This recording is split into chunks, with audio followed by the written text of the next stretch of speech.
Starting this week, the Mariners will be playing baseball almost every day until at least, hopefully, late October, early November-ish. So let's kick the week off right by opening up the mailbag and answering some of your Mariners questions. Colby, hit it.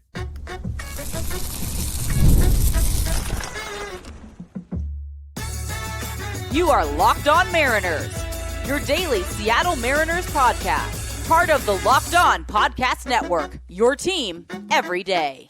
Ahoy, sailors. It is Monday, February 16th, 2026. You're listening to the Locked On Mariners podcast, part of the Locked On Podcast Network, now the number one sports podcast network.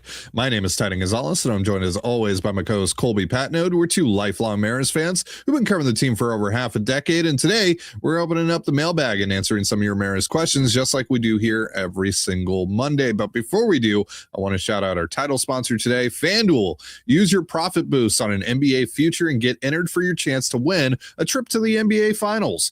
Play your game with FanDuel, the official sports betting partner of the NBA. Kicking us off here on Mailbag Monday is Jonah, who wants to know, what position does Brendan Donovan get the most starts at this season? Obviously tough to say, since we know Donovan's going to move around quite a bit. Big part of the reason why the Mariners wanted him was his ability to play, 3 or 4 different spots. If I had to guess right now, I'd probably still say third base. I think he's going to start the year there. You never know. Emerson could, explode. And then all of a sudden Emerson's the third baseman and Donovan's the second baseman, but then Cole Young goes down, blah, blah, blah. Right now, just kind of reading between the lines, it sounds like Donovan's going to be the third baseman and that they want Emerson to get some legitimate run down at AAA.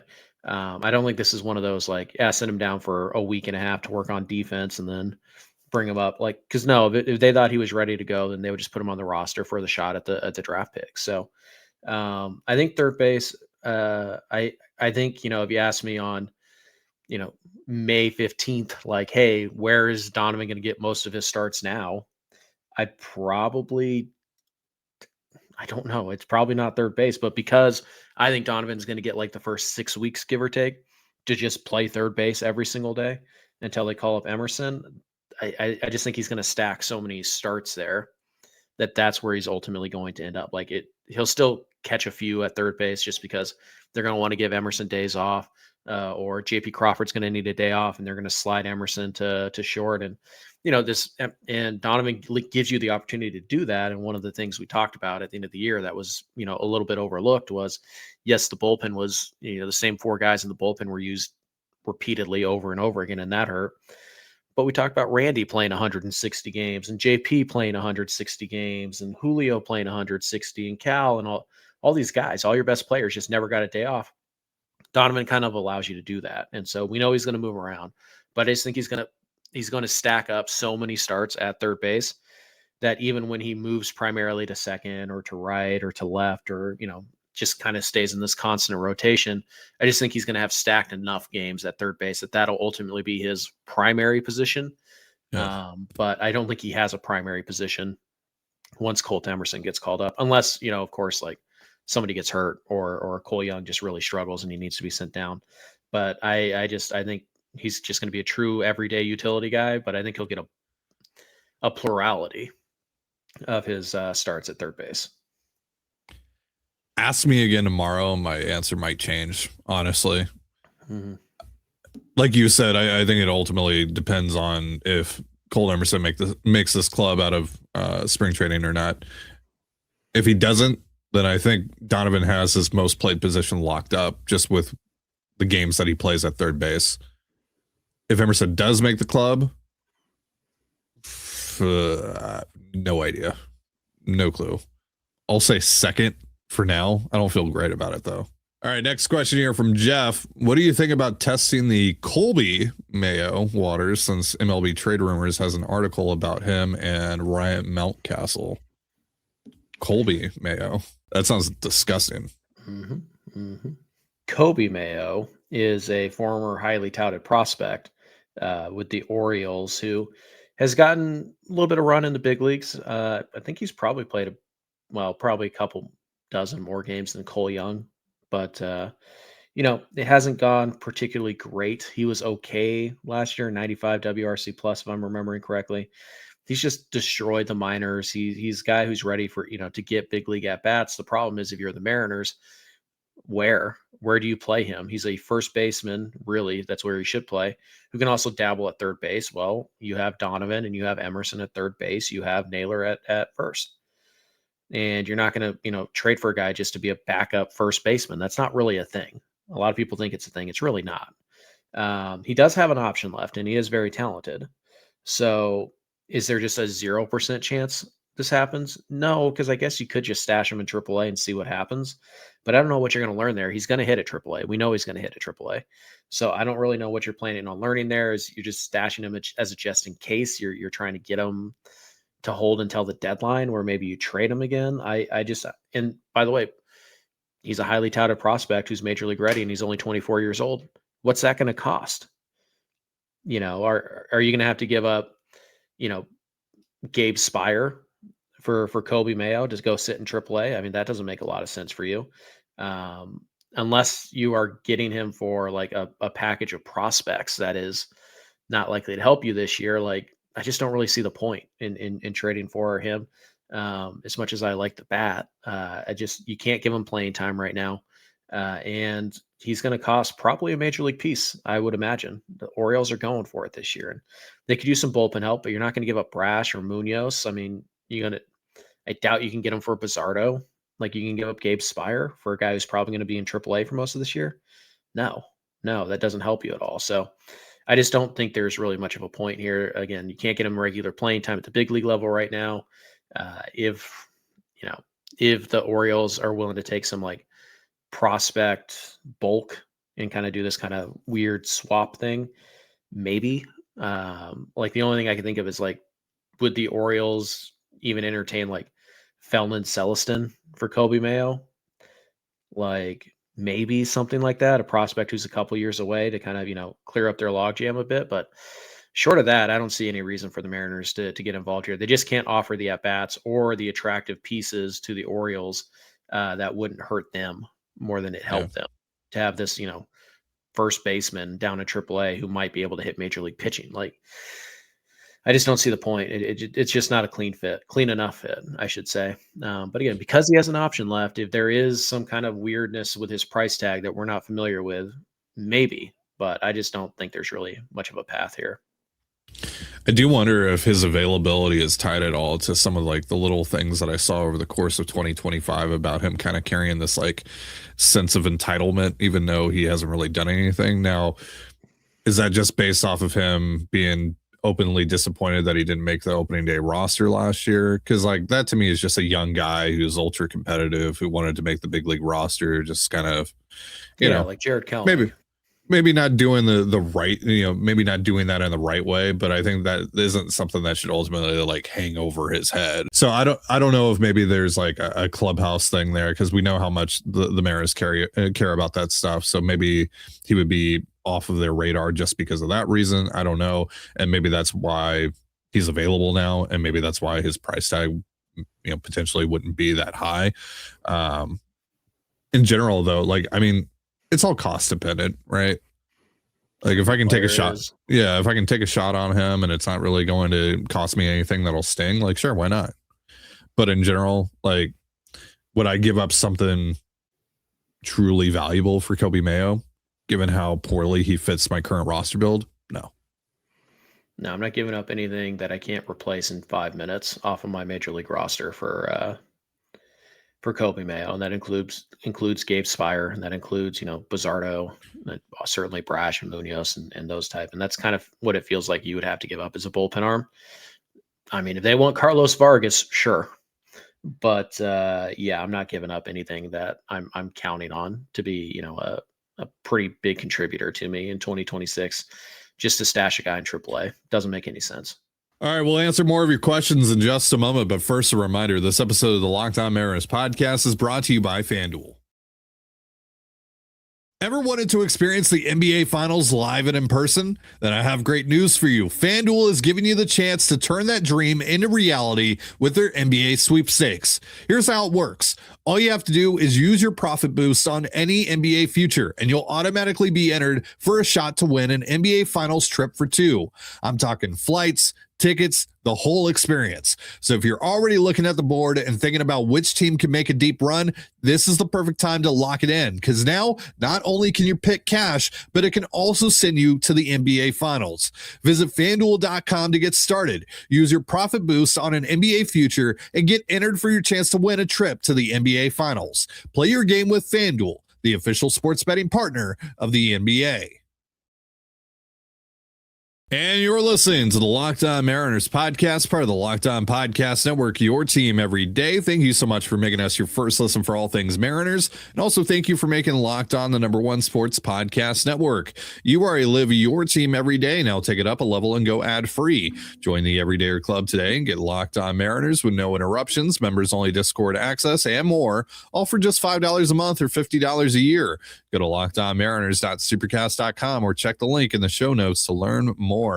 There you can also find the link to our Mariners fan survey that we're currently conducting, and we've been hammering home to you for the last week or so. And if you haven't participated in it just yet, please do so. We'd love for you to participate in it.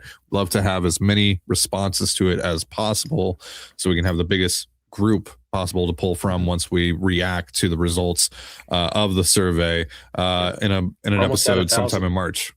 Almost 1,000. Look at that. Mm-hmm. I'm thinking we should probably, and Ty and I will hammer this home off the air, but I'm thinking we should probably end it this week, because next week we kind of have to get into our other project and we need to get that voting started so that we can run with that starting in early March. So yes, at least another week, guys, to vote. Again, we're at 910 or something like that. So you don't need to give us any information. Just go there, leave your honest answers, hit submit, and you're done. You don't need your email. We don't need any of that stuff. It's just an anonymous survey that helps us out. So thanks to everybody who's filled one out, and see if we can get to 1,000. That'd be pretty fun. Just nice round number. That'd be cool. Yeah. So again, link in the description of this episode, whether you're watching it on YouTube or listening to it on your preferred podcast platform, just be sure to check the description and the link should be there. All right, let's get back into your questions. Mitch wants to know, with the ABS challenge system being implemented this season, who should and shouldn't use the challenges? Cal is the best at it. Last year he went in spring training. I think he went like 11 for 11 in his challenges. So Cal obviously should do it either at the plate or behind it. Doesn't matter. I think you probably trust George Kirby. He can get a little temperamental sometimes. So maybe there's a bit of a problem. I don't trust any starting pitcher on any team to do it. I think it's just let Cal do it. Let your catcher do it. That's you what guys don't challenge it. Let Cal handle that. He'll tell you. Yeah. It's pretty funny. I have a feeling Julio would be pretty good at it. Julio chases. He expands the zone, don't get me wrong. But he doesn't take a lot of strike. When he takes a pitch, it's generally a ball. I feel like, going back to the starting pitcher thing real quick, I just feel like starting pitchers will get too caught up in the moment. Yeah. To actually make the right call. Of these. We have to really be careful here. Yeah. So just let Cal do it. And Randy's got really good plate discipline. He has a pretty good knowledge. Again, it's funny. Julio and Randy, they very clearly know the strike zone, but they chase. They go outside of the zone, and they know they are when they do it. So I wouldn't be opposed to them, being guys who could challenge, because I do think they have a pretty good idea of the zone. It's just they chase, and so it's a little bit of a dichotomy there. Naylor, maybe. I think Cal is pretty much the only one who should do it ever. And then, if you get into the ninth inning and it's a 3-1 or it's a 1-2 count or whatever, and you're down by one, then screw it. Might as well, right? Just throw it out there. Sure. There are times where it's doesn't matter. Take your shot. But I think in general, probably just let Cal do it. And I think I'm going to save as many of them as I can. Obviously only get 2 per game, but over the course of the entire season, I think I would like 70% of my challenges to be from the defensive side. Save it for that side. All right. Baking Tycoon. That's a great name. wants to know, there are a lot of bounce back candidates, but who's the biggest or most worrisome candidate for regression? Cal doesn't count. Yes, okay, so who's the second most worrisome regression candidate then? Because like Cal going from like 60 home runs to like 35 to 40. Well, like 35 to 40 home runs is still incredible. Like that's a significant drop off. Yeah, it is. Like we're talking about going from like 9 wins to like 5 to 6. Which is still, an all-star candidate or a MVP candidate even, but like, that's a huge drop off. That's still a huge chunk taken away from your team. Yeah. And I don't think a lot of Mariner fans are properly accounting for that. Anyways, I've talked about that. Yeah. But I mean, like right off the top, Bizzardo jumps out, just because, I mean, he was,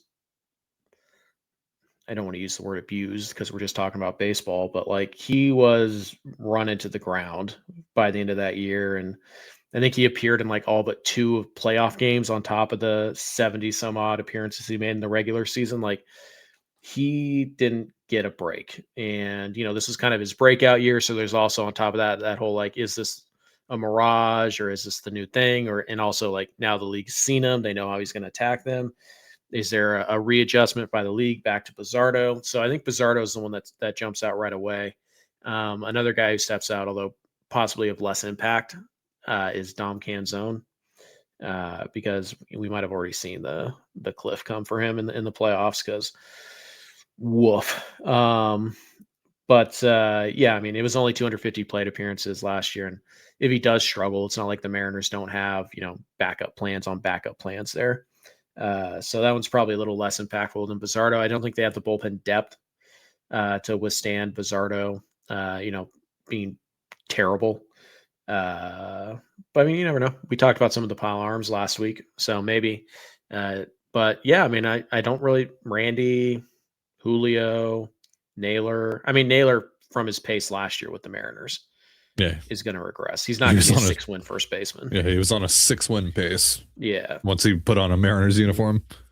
Yeah, but I mean, he'll still be really good. I think he was a 3-win player overall last year. I could see him doing that again. So yeah, I mean, JP, I guess maybe it would be a candidate for this. Donovan, probably not. Yeah, like could JP go back to who he was in 2024? Sure, and that would be a problem. Mm-hmm. But I don't have any reason to suspect he will, is kind of the thing. Yeah. So I think it kind of by default has to be Bizzardo. This isn't really a regression thing, but it's more like they didn't progress the way you kind of needed them to. It would be the rotation. Yeah. That's where my biggest concern lies, is that the rotation is just kind of mid again. I mean, plus it's like Bryan Woo was so good last year. Could he possibly be that good again? Maybe. But maybe not. Sure. I mean, it's asking a lot. But I don't know. The Mariners have a bunch of high floor guys, which is part of the reason I like their roster build. So, even if a couple of them like if Victor Robles is bad, it's like, I mean, okay. I mean, like, could the curse of Colton Wong strike Brennan Donovan? Sure.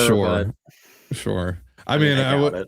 I wouldn't put anything past, this team and what could happen to this team, because there's things that I'm like, that wouldn't happen, that have absolutely happened. And Donovan's going to hit like a $185 in the first 3 weeks. And people are going to freak out. Yeah. Like, could that happen? Sure. Because Mariners, but not for any actual real reason. All right. We will answer a couple more of your questions in just a moment. But first, a reminder, this episode of the Locked On Mariners podcast is brought to you by TurboTax. Look, y'all, tax season doesn't have to take over your life, all right? Because this year, TurboTax is making it easier than ever to just hand things off and move on with your day. With TurboTax Full Service, you can have your taxes done for you by a trusted local expert, start to finish, without the stress or guesswork. Instead of spending hours trying to figure out forms, you can meet with a local TurboTax expert in person or connect online. They handle everything from W-2s to self-employed forms and work to get you every deduction. You can upload your documents, go about your day, and get updates right in the TurboTax TurboTax app. It's a huge time saver and gives real peace of mind knowing an expert is handling it. For a limited time, you can have your taxes done by a local TurboTax expert for just $150, all in if a TurboTax expert didn't file for you last year. All you have to do is file by February 28th. Take taxes off your plate and get back to your life. Visit TurboTax.com/local to book your appointment today. And you're listening to the Locked On Mariners podcast, part of the Locked On Podcast Network, your team every day. As always, if you want to hear from me and Colby even more and help support the show, we have a Patreon. It's called Control the Zone. And on there, we talk Mariners, Seahawks, all that good stuff. For more information, go to patreon.com/Control the Zone. Link in the description of this episode. Next question here on Mailbag Monday comes from C Sports 22. I know you can't take much from spring training, but all early indications are that the staff is in love with Kade Anderson, as to be expected. In a perfect world with no injuries or anything, Kade probably starts in Double-A. How fast do you think he makes it to the big league club? Because he's just that talented and they can't hold him back anymore. Basically, what's the earliest I could see him forcing the Mariners' hand? Like, you have to put me on the roster. I'm that good. Yeah. August. I mean, I don't see the benefit of them calling him up to be a starter unless somebody gets injured. Yeah, that's my question, right? Is like, who, if he's forcing their hand, like, who's getting the axe? Or are they going to 6-man rotation? Are they just throwing him in the bullpen? Does that really benefit you or him, putting him in the bullpen? Is he so good they actually trade one of their starters at the deadline? Like, that'd be crazy. Yeah. I think, like, if you're making a move to the bullpen, it probably should be September rather than August. Yeah, but I mean, like, August, you get get his feet wet a little bit. I don't know. That August schedule is brutal. So yeah, maybe they call him up in August and they do go to a 6-man just to try and get some guys some rest and push those guys back. But again, because without injury, right, which is kind of the key to this question, what's the earliest I could see him being called up? Sometime post trade deadline. Yeah. Because I can't believe that he would be so good and like Bryce Miller would be so bad that the Mariners are just like, look, we can't. Bryce, you got to go to AAA and figure something out. I don't think that's going to be a thing. So, yeah. I mean, that would be the guy, though, right? Like, if there is someone who disappoints in the rotation, like the only other guy it could be is Woo, and no, that's not going to happen. Yeah. So, like, if someone disappoints in the rotation, it would kind of have to be Bryce Miller. So, like, maybe. But that seemed pretty clearly tied to the bone spur thing. Now today he literally said, like, I'm 100%. I didn't feel. Yeah, I didn't feel it during the off season, so we didn't have the surgery. So, like, technically the bone spurs are still in there. If he spends time on the IL this year with the bone spurs thing, it'll be one of the most like criticized decisions, rightfully so, that like you could possibly imagine for this front office and for that medical staff. Because it very clearly impacted him last year. But then, we could also just watch what he did in the playoffs. And he looked pretty healthy to me in the playoffs. So I don't know. But, I don't know. That one's a little sketchy, though, to me. So, it kind of feels like the door that would have to open for Kade any earlier than August, any earlier than like a 6-man rotation bullpen type of situation would have to be Bryce Miller. Either getting hurt or just regressing again. But we have to assume he's healthy according to the question. And if he's healthy, I can't imagine he's bad enough that they're like, let's give Kade a shot. So I really don't think you're going to see Kade again, unless there's an injury. I don't think you're going to see him before, like around the time you'd be like, oh, well, he's kind of running out of innings. Let's put him in the bullpen and have him come up and throw some innings out of the pen for us. Because that's the other thing too. He's going to be on some kind of innings limit. Not as aggressive as like Ryan Sloan because he threw like 130 last year, but this guy was just fairly recently off of Tommy John, and so probably want to cap him at 140, 150 innings, something like that this year, and he's going to get to that if he stays in a 5-man rotation in Arkansas. He'll get to that by about August. So we'll see how they manage it, but yeah, short of injury, I'd be shocked if he was up before the trade deadline. Our last question here comes from NWFXC, who wants to know, throughout the Seahawks' recent Super Bowl run, there seems to be a constant alignment between ownership, coach, and players. Is that something that can be achieved by this regime for the Mariners? No. Short answer is no. No. I think the closest you will get is how things were around the trade deadline this past year, where ownership just kind of got out of the way. Yep. Yeah, you need to spend the money. Yeah, go ahead. Go ahead. We'll cut the check. But clearly they're not going to do that in the offseason. It's really hard to compare ownership groups from two different sports with just two completely different CBAs. Because like when you buy an NFL team, you know what you're signing up for. You know that you're going to have to spend money on your club. Like you're going to be forced to have to spend money on your club. So like prioritizing, like at that point, it's like, well, yeah, we might as well try and make the best decisions possible to go win the Super Bowl every single year. You know, but like, there's still bad ownership groups that in the NFL, like the Bengals, like the Browns, Dallas, whether they want to admit it or not. It's not a spending problem in Dallas. We know that. So, it's tough to say, but my answer is no.